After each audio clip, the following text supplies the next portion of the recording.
Welcome back, everyone. You know, we constantly hear about the importance of a mother's role in their child's life, but as we continue our Family Focus series, we can't forget about the other most significant person in a child's life, their father. Vivian Simons, the director of Clovis Unified School District, joins us now today, along with Barney Zapata, the dad's coach. Good morning to both of you.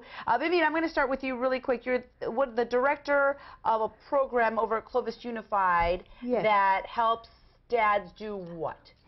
Actually, it's a family literacy program. Gotcha. And we have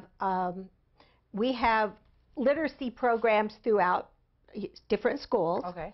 And then what happens is the moms are coming to us. They're learning. The moms are learning all this parenting skills and stuff, and they want their husband to be on board. Yeah.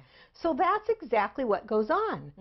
So, and are the dads usually on board, you think, or are they a bit reluctant to kind of jump in there? They're pretty reluctant in the beginning, and they're kind of like, it's my mom raised me, and the school system will take care of teaching my children. And the moms are learning differently in their parenting classes, so they want the dads on board. They really do. And do you find that there is that much of an effect on a child if their dad is more involved with them than just their mother?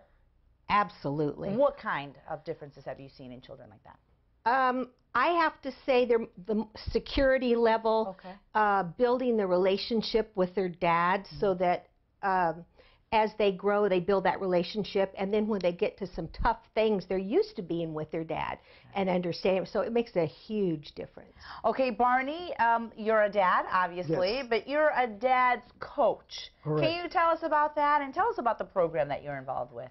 Just going back to the question that you asked, Vivian, the importance is that dad matter, they had to be there, they had to be consistent, and they become a role model. This is the sense of our program. So after a few weeks, we see the end results. Even the wives, they say, what a difference with my husband. And the kids are looking forward for that particular day.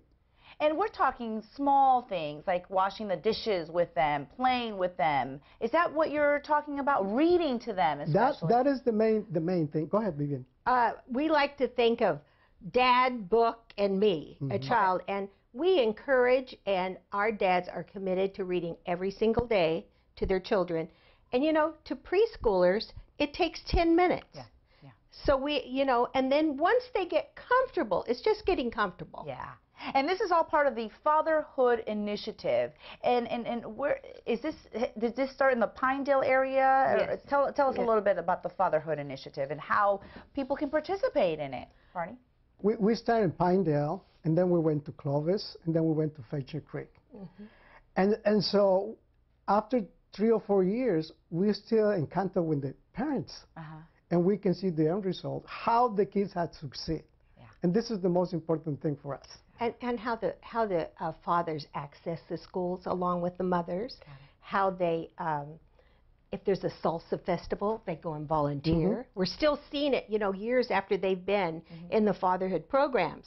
So it's wonderful to see because, and then they hook other dads. And that's the big deal. So let me help us understand the Fatherhood Initiative. Can people call and then they go to meetings every week? You have reading groups with children. How does it all work? A lot of it's word of mouth. They'll call First Five and say, hey, do you know of any programs? My husband really wants to get involved. Or we have these family literacy programs that the mothers are instigating this. And so we get a lot from there, and then we get relatives of those people. But you know, really, Barney is teaching, he does parenting for the moms as well, some of them, and it's really the same thing. It's just you tell her, it's a different way of coaching the fathers. The difference is this, because of the environment that some of us grow up. So when I'm working with the fathers, I can relate to them. Because I'll give you an example. Most of the time when a child turns 5 years old, the child no longer had the hug and the touching of the father because of these macho men, you know. And so where we focus is, even though your boy is 6 or 7 years old, you have to keep touching and hugging and let him know that you love him And it is okay that you cry, because real men cry. I love those Yeah. tips that are coming from you. I love that, Thank you. especially being part of the Hispanic culture. I know what it's like to Right. have a macho man dad. Right. So if people, really quickly, if people want more information on the Father Initiative program and they want to get involved, Vivian, how do they do that? Well, every Father's Night that we have is about $250. Thank you, First Five, for all that Yes. you have done for us. But we have volunteers in neighborhoods that actually donate. So call First Five and they'll hook us up. Yeah, First Five, we've been giving out the website for First Five this whole week, and we will continue to do so. Great. First5Fresno.org. So thank you both so very much for being here. Barney, you're doing fantastic Thank work. you very And so much are for you, your Vivian. time. Thank Thank you. Of course, come back again. Thank Stick you. around, everybody. More Central